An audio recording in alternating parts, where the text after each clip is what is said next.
નમસ્કાર, આપ જોઈ રહ્યા છો નેશન પ્લસ ન્યૂઝ. હું છું આપની સાથે હિરલ પંડ્યા. વડોદરા શહેરમાં વરસાદી પાણી ભરાવાની ગંભીર સમસ્યા વચ્ચે મ્યુનિસિપલ કમિશનર અરુણ મહેશ બાબુ મોડી રાત્રે કંટ્રોલ સેન્ટર પર પહોંચ્યા હતા. શહેરના વિવિધ વિસ્તારોમાં પાણી ભરાવાના પગલે કમિશનરે કંટ્રોલ રૂમથી પરિસ્થિતિની આકરી સમીક્ષા કરી હતી. વડોદરા મહાનગરપાલિકાના કંટ્રોલ સેન્ટર ખાતે મ્યુનિસિપલ કમિશનર અરુણ મહેશ બાબુએ ઉચ્ચ અધિકારીઓ સાથે તાકીદની બેઠક યોજી હતી. આ બેઠકમાં સ્ટેચ્યુ ઓફ યુનિટીના સીઈઓ અને આઈએએસ અધિકારી અમિત અરોરા પણ ખાસ હાજર રહ્યા હતા. કમિશનરે સીસીટીવી અને કંટ્રોલ રૂમના મોનિટરિંગ દ્વારા શહેરની સ્થિતિ તાકી હતી. શહેરના નીચાણવાળા વિસ્તારોમાં પાણી ન ઓસરતા કમિશનરે અધિકારીઓ પ્રત્યે ભારે નારાજગી વ્યક્ત કરી તાત્કાલિક પંપ મૂકીને પાણી નિકાલની કામગીરી વેગવંતી બનાવવા સૂચના આપી હતી. બે જગ્યા ગઈકાલે રાતમાં જે પાણી વરસાદ થઈ છે, મોટાભાગમાં શહેરમાં પાણી ઉતરી ગયું છે.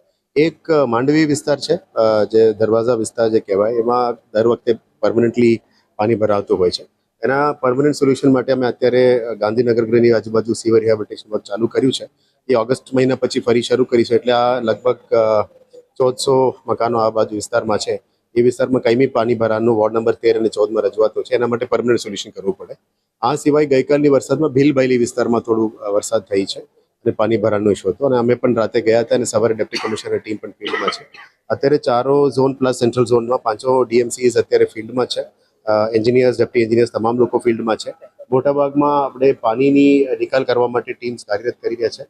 ઓક્સિલરી પમ્પિંગ સ્ટેશન્સથી જ ડ્રેનેજ લાઇન્સનું પણ અત્યારે કામગીરી ચાલુ છે. આપ જાણો છો કે આ વખતે સીવર રિહેબિલિટેશન વર્ક અમે કર્યા હતા.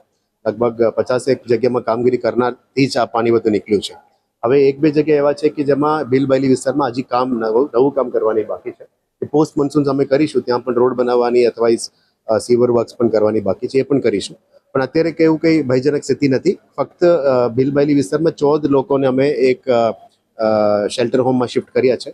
એમને પણ અત્યારે લગભગ ભોજન બધું કર્યા પછી સાંજે એમને છોડીશું. અમે પાણી ઉતારવા માટે વેઇટ કરી રહ્યા છે. મોટાભાગમાં વડોદરા શહેરમાં રેડ એલર્ટ ચેન્જ થઈને ઓરેન્જમાં આવી ગયું છે. ઓરેન્જ ટુ યલો છે આવતીકાલે. એટલે બહુ ચિંતાજનક સ્થિતિ નથી. પણ તમામ એન્જિનિયર્સો સતત ફિલ્ડમાં કાર્યરત છે.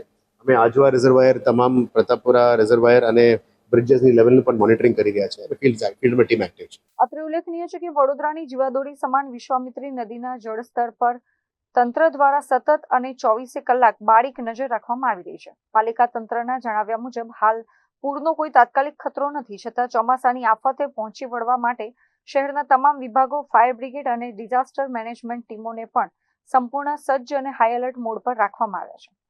મ્યુનિસિપલ કમિશનરના કડક વલણ બાદ હવે પાલિકાનું તંત્ર શહેરમાંથી કેટલી ઝડપથી પાણીનો નિકાલ કરે છે તે હવે જોવાનું રહેશે.